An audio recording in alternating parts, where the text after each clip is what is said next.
All right, let's dive in. Today, we are tackling the entire history of Europe. But look, this isn't going to be your standard history class, just a long list of dates and kings.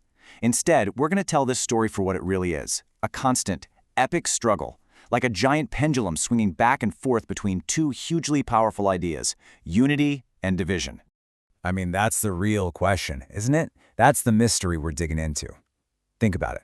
How do you go from scattered tribes to the Roman Empire, then collapse into feudal kingdoms, then unite under a single faith, only to shatter it in brutal religious wars, and then, from the ashes of two world wars, try to build a whole new kind of union? This constant push and pull, this back and forth, that's the key to understanding Europe. So here's how we're going to break this huge story down. We've got 5 main acts. We'll start with the classical blueprint, then move through collapse and Christendom. After that, we'll see a rebirth and rupture, survive the age of extremes, and finally, we'll take a hard look at the modern experiment.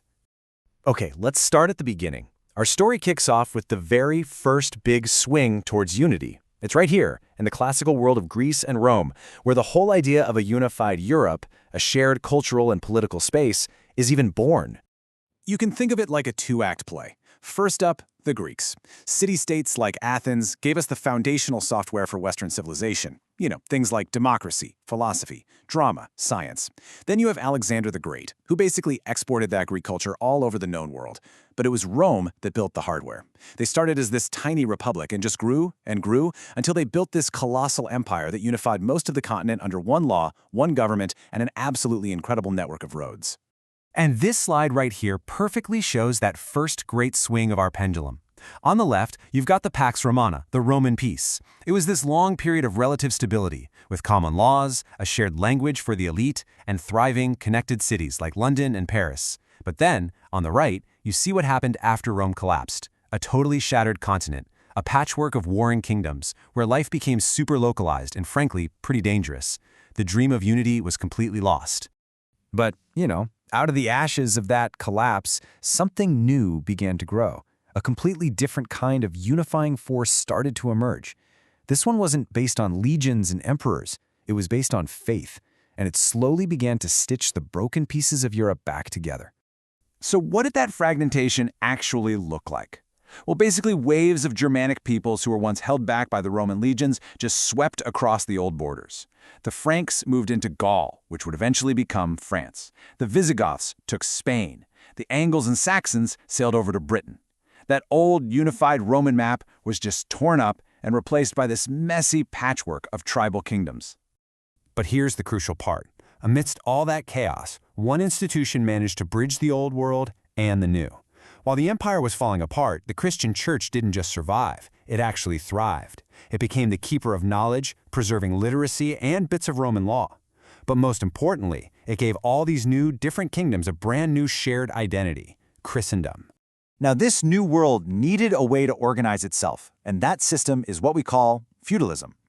It was a really rigid social pyramid that created a kind of stability in a very violent time.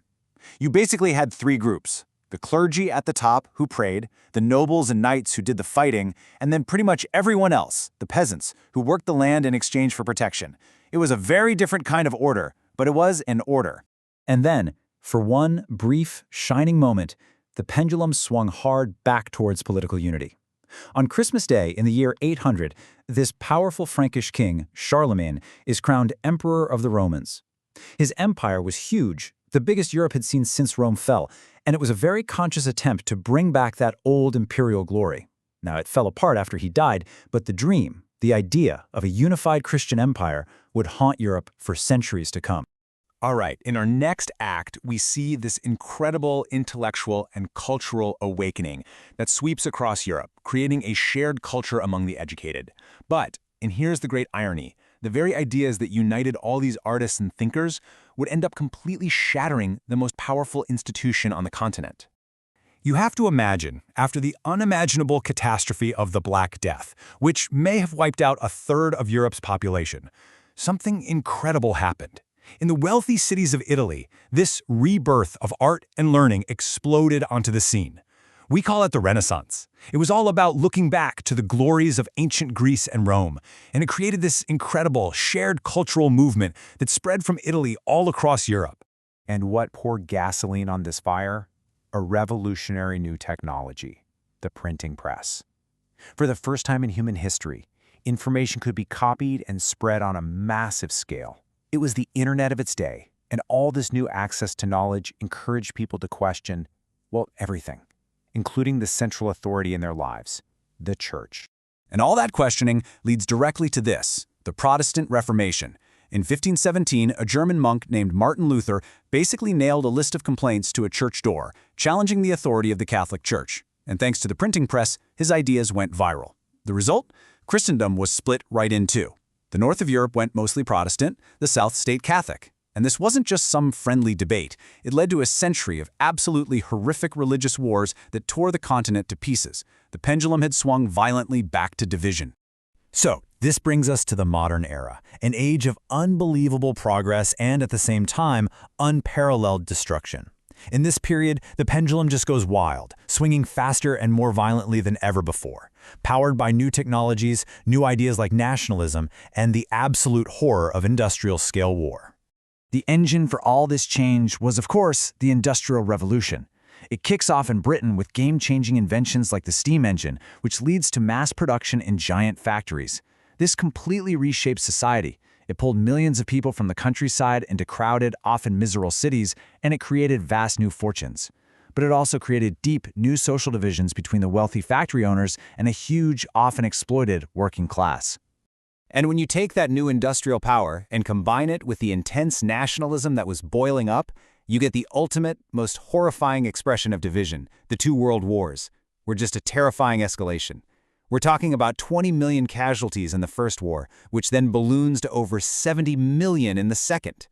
Old empires collapse after World War I, only to be replaced by two new global superpowers after World War II, bringing us the nuclear age and the unbelievable horror of the Holocaust. This was Europe's absolute lowest point. So after all of that death and devastation, did Europe finally come together? Nope, not even close. It found a new, even sharper division. The continent was literally split in two by what Winston Churchill famously called an Iron Curtain, separating the democratic West from the communist, Soviet-controlled East. For nearly 50 years, Europe was defined by these two hostile blocs. On one side, you had the West, the NATO alliance led by the United States with capitalist economies and democracies. On the other, the East, the Warsaw Pact, totally dominated by the Soviet Union with communist, single-party states. This was probably the most rigid, most dangerous division in the continent's entire history. But from the ruins of war and the depths of that ideological division came maybe the most ambitious push for unity Europe has ever seen. This final act is all about this modern experiment, this attempt to bind the nations of Europe so tightly together that another massive war would become, as they put it, unthinkable. And this didn't happen by accident. It was a very deliberate, step-by-step process. It began pretty small, with economic cooperation in the 1950s. Then a huge moment, the fall of the Berlin Wall in 1989, which basically ended the Cold War division overnight. That paved the way for the creation of the European Union, which then expanded eastward, bringing in many of the countries that were once behind the Iron Curtain. For the first time in centuries, that pendulum was swinging powerfully and peacefully toward integration. But that unity is not a sure thing. Not at all. In just the last decade or so, we've seen new cracks appear. The 2008 financial crisis created deep economic divides. The migrant crisis in 2015 put huge strain on the whole idea of open borders. In 2016, Britain's vote to leave the EU, Brexit, showed everyone that this process could actually go in reverse. And then, most shocking of all, Russia's 2022 invasion of Ukraine brought large-scale, brutal war back to European soil. A stark reminder that peace can never, ever be taken for granted. Which brings us right back to our original question. We've seen this pendulum swing from Roman unity to feudal chaos, from a shared faith to religious war, and from total war to an unprecedented union. Now, facing all these challenges, both new and old, the big question is, which way is that pendulum swinging now? What's going to define Europe's next chapter? That is the story that is being written as we speak.